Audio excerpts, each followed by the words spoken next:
In this video, I'm going to show you how to change camera perspectives in Minecraft. Now, there's actually multiple ways that we can go ahead and do this. So the easiest way that you guys could do it on both Java and Bedrock is by going towards the top of your keyboard and selecting on the F5 button. It should be all the way towards the top row of your keyboard, and all you want to do is you want to go ahead and press on F5, and then it is going to change your camera perspective, and you can go ahead and press it one more time in order to change it back. So it's honestly that simple. However, what you could also do is you could change it from your settings. So let's say you're on a mobile device and you want to go ahead and change your camera perspective. Then what you need to do is you need to go ahead and just press on settings right over here.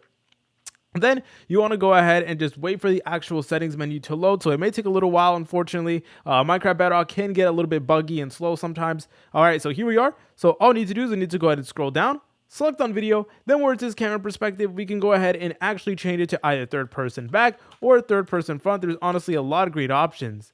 But if you guys found this video helpful, make sure to leave a like and subscribe. I'll see you in the next tutorial.